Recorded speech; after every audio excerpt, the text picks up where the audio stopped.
शाळेतून आलेल्या मुलांना काहीतरी नाश्ता हवाच असतो.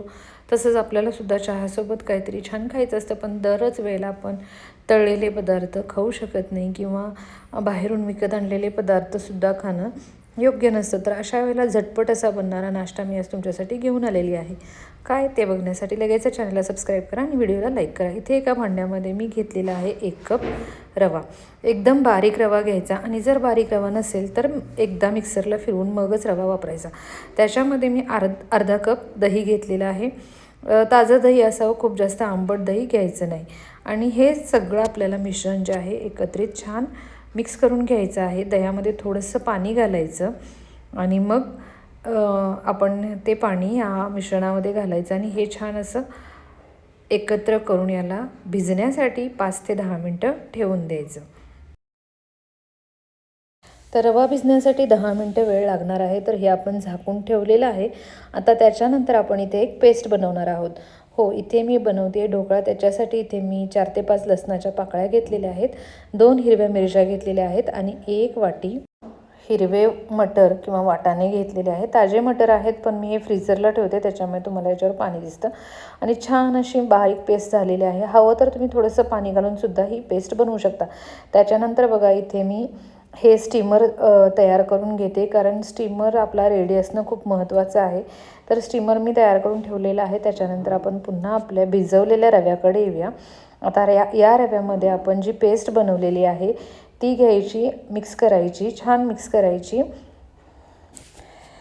रवा आणि पेस्ट आपल्याला मस्त एकत्र करून घ्यायची आहे. गरज वाटल्यास थोडंसं पाणी घालू शकता, कारण याला आपल्याला एकदम फ्लोई कन्सिस्टन्सी द्यायची आहे. तर इथे मिश्रण तयार आहे, पण मला असं वाटते की थोडंसं मिश्रण घट्ट आहे, तर मी ते अजून थोडंसं पाणी वाढवते. तर 1-2 चमचे करत तुम्हाला जसं वाटेल, जसं जाणवेल तशा पद्धतीने तुम्ही याच्यामध्ये पाणी घालू शकता. आता स्टीमर गॅसवरती ठेवलेलं आहे. ह्यामध्ये आता मी घालते चवीप्रमाणे मीठ घालून पुन्हा आपण हे छान एकत्र करून घ्यायचं. आणि इथे एका टीनला किंवा एखाद्या प्लेटला तुम्ही ते तेल लावून घेऊ शकता, म्हणजे ग्रीस करून घेऊ शकता. तर आपल्याला हे आधी करायचं आहे, कारण याच्यामध्ये आपण हे इन्स्टंट ढोकळा बनवतो आहे. तर इन्स्टंट ढोकळा बनवताना आपण याच्यामध्ये इनोचा वापर करतो.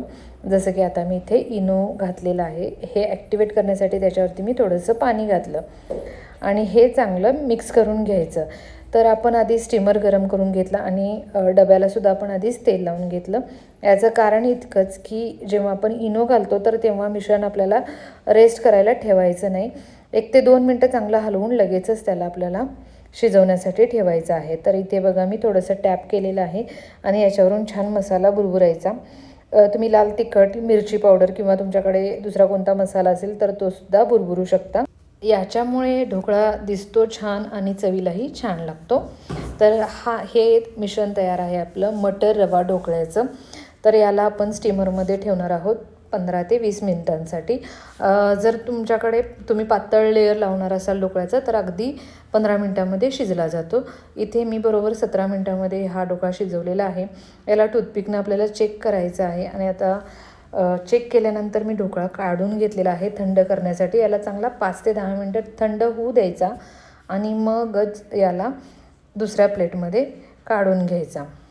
तर आधी बघा मी इथे चाकूने सगळ्या कडा काढून घेते आणि आपला ढोकळा छान तयार झालेला आहे. तुम्ही बघू शकता खूप जाळीसुद्धा पडलेली आहे. आणि आता याला मी डिमोल्ड करते, म्हणजे एका ताटामध्ये काढून घेते. तुम्ही इथे बघू शकता किती जाडीलासुद्धा खूप जास्त झालेला आहे ढोकळा आणि अगदी स्पॉन्जी झालेला आहे. याच्यासाठी मी तडका बनवते. तर तडक्यासाठी इथे मी तेल गरम करत ठेवलेलं आहे. त्याच्यामध्ये मोहरी, मिरची आणि कढीपत्ता घातलेला आहे. गॅस बंद करायचा आणि लगेचच याच्यावरती आपल्याला फोडणी द्यायची आहे. आणि तयार आहेत आपले मस्त असे मटार ढोकळा. सगळ्यांना नक्की आवडणार आहे. लगेचच करून बघा आणि रेसिपी आवडली तर चॅनलला सबस्क्राईब करायला अजिबात विसरू नका.